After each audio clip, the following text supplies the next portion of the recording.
iba pang balita, dahil sa dami ng benepisyong hatid ng coconut oil sa ating kalusugan, hindi na nakapagtataka na patuloy na tumataas ang demand nito sa buong mundo. Narito naman ang report ni Dina Pagibitan. 100 milyong tao sa buong mundo ang may diabetes at sa taong 2030, ituturing na ito sa pangunahing dahilan ng pagkamatay sa buong mundo ayon sa WHO o World Health Organization. Ang paglaki ng bilang ng mga diabetic sa buong mundo ang nakikitang dahilan ng Department of Agriculture sa pagtaas ng porsyento ng demand ng virgin coconut oil sa iba't ibang bansa. Ang virgin coconut oil patuloy po na nakikita po natin, lalong-lalo na po even sa labas ng bansa, laki po ng demand.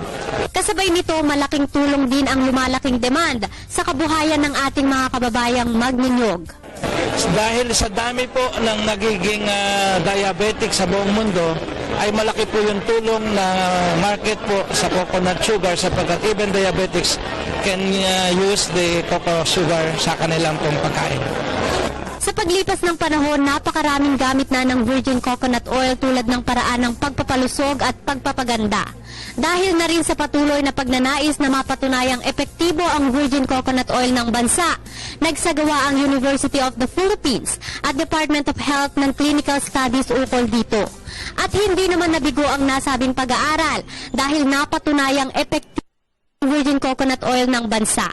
Kaugnay nito, nakatakda ng alisin ang no therapeutic claim na nakalagay sa packaging ng mga virgin coconut oil sa bansa na inaasahang lalong magbibigay ng positibong resulta sa demand ng virgin coconut oil.